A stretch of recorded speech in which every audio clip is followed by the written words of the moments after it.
네, 안녕하십니까. 안녕하세요. 정의당에서 첫 질문 드리는 것 같아요. 그죠? 윤석열 정부는 법과 원칙을 주요 국정 철학으로 삼고 있습니다. 그렇죠? 어느 정부나 같은 철학일 것 같습니다. 네. 기재부와 법무부는 얼마 전에 경제 형벌 규정 개선 추진 계획을 발표했습니다. 경제 관련 법률에 과도한 형벌은 부작용이 있고, 그래서 경제 관련 형벌을 과태료로 전환하는 등 비범죄화한다는 내용입니다. 맞습니까? 범죄로 할 만한 것을 그렇게 바꾸겠다는 것은 아니고요. 범죄로 할 만하지 않은 것을 바꾸겠다는 취지입니다. 네, 뭐 단순 행정상의 뭐 의무명령 위반 뭐 이런 내용으로 그런 알고 것들이 있는데요. 지금 형벌 규정으로 되어 있는 것이 꽤 많이 있거든요. 네, 저는 정부가 좀 기업의 어떤 재산권이나 경영권을 위해 손걷고 나설 때처럼 부당한 손배 소송은 노동자의 생존권, 재산권을 침해하는 것이다라고 좀 말씀해 주시면 좋겠습니다. 근데 아까 이렇게 보셨겠지만 정부는 노란봉투법 위헌 소지가 있다 하면서 좀 반대 입장을 좀 정한 걸로 알고 있는데 이렇게 되면 윤석열 정부와 장관님의 어떤 이런 원칙에 대한 신념은 기업 앞에서와 또 노동자 앞에서는 다른 거 아니냐 이렇게 시민들이 말씀하시지 않을까요?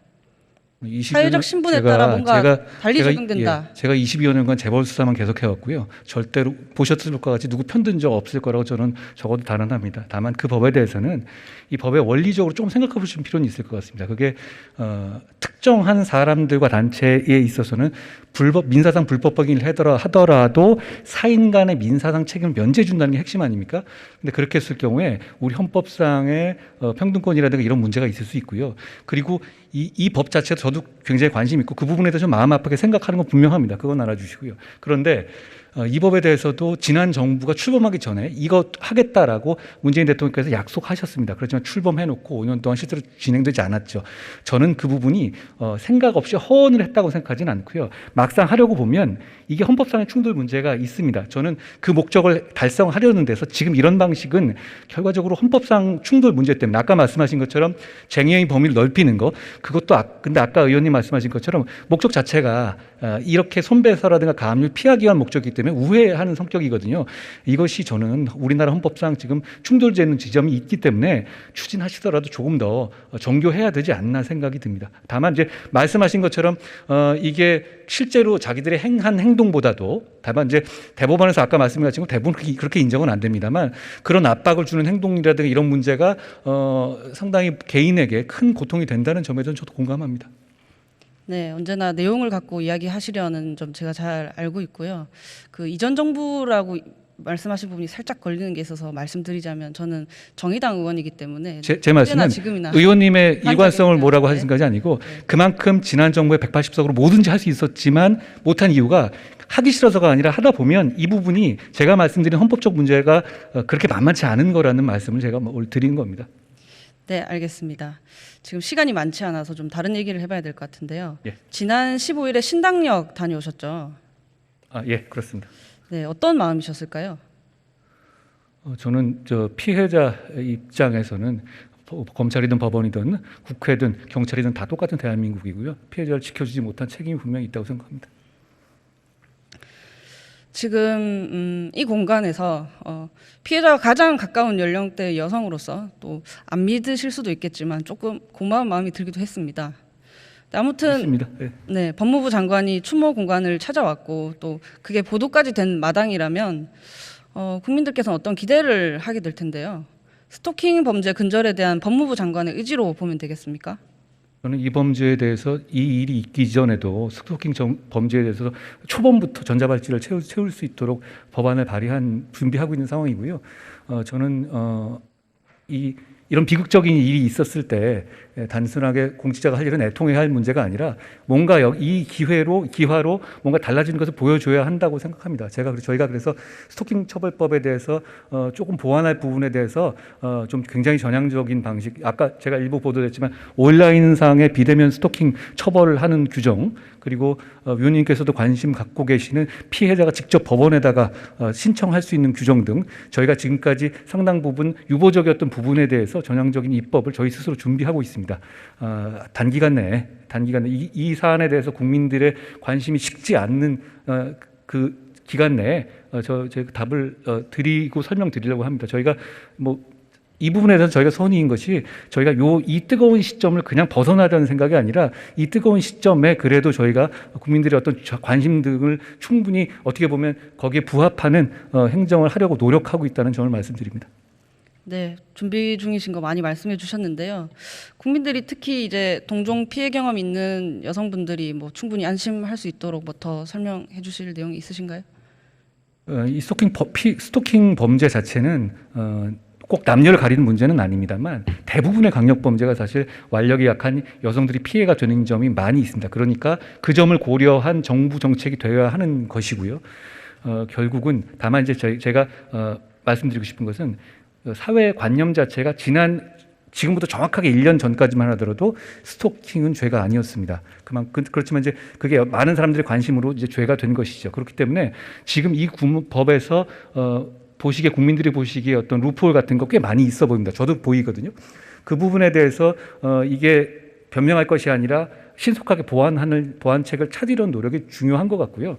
그 부분에 대해서 사실 뭐 그렇게 노력한다고 범죄가 완전히 근절되겠습니까? 그렇지만 이 사건, 신당역 사건 이전과 이후를 분명히 나눌 수 있다라고 나중에 말할 수 있도록 저희 입장에서 파격적인 조치를 준비해 보겠습니다. 네, 언제나 이렇게 내용과 성과로 말씀하시려고 하는 모습이 참 인상적이라고 저는 생각을 해왔는데요. 성폭력이 있었고 또 스토킹이 있었고 심지어 살인까지 이어졌는데 이게 참 정치권에 오면 좀 고약하고 매스꺼워지기도 합니다. 국민의힘 권성동 원내대표 또 김현숙 여가부 장관은 굳이 여성혐오 범죄가 아니다라고 했습니다. 이준석 전 대표는 6년 전 강남역 살인 사건 때부터 여자라서 죽은 게 아니라고 했고요. 이제 이게 무슨 유행처럼 돼버렸는데 가장 순화한다고 하는 말이 여성뿐만 아니라 우리 사회의 비극 이라고 좀 애두르는 그런 겁니다.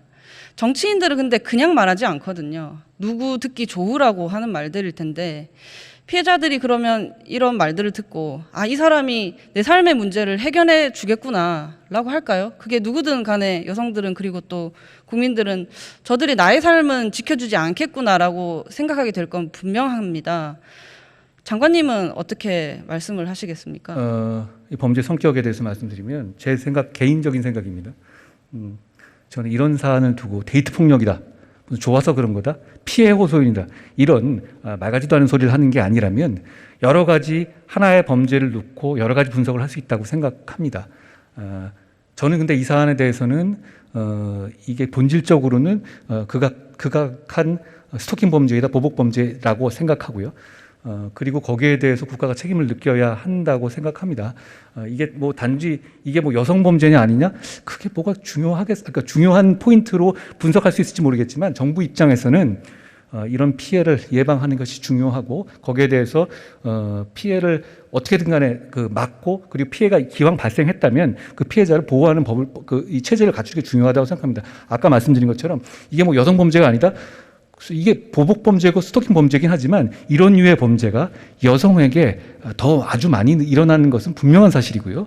그런 점을 감안해서 정부가 이 피해자를 보호할 수 있는 대책을 만들어야 된다고 생각합니다. 네, 이제 법과 원칙을 많이 말씀하셔서 혹시 범죄학적으로만 따로 말씀하신다거나 그러면 어쩌나 했는데 사실 사람들이 범죄학적으로만 대화를 나누지는 않지 않습니까? 이렇게 종합적으로 얘기를 하는 거고요. 여성 혐오적인 관점에서 볼 수도 있고 아니면 다만 이제 이 범죄의 특성은 어떤 불특정 다수의 어떤 집단에 대한 혐오가 드러났다는 성격이 그렇게 크지는 않기 때문에 여러 가지 분석이 가능할 것 같습니다. 그렇지만 이런 유의 성격, 이 범죄가 뭔지 우리 모두 알고 있지 않습니까? 스토킹을 하고 집착하고 그러다가 더 나아간 범죄에 이르고 그러니까 이 범죄를 어떻게 막고 어떻게 엄벌하느냐 그 관점에서 접근하는 것이 건설적인 방향 아닐까 싶습니다. 네, 장관님도 이런 질문은 좀 곤란하신 것 같아서 좀 넘어가도록 하겠습니다. 저는 전형적인 젠더 폭력 범죄라고 생각을 합니다. 성차별적인 여성 혐오적인 가치관이 깔려 있었다, 그렇게 보고 있고요.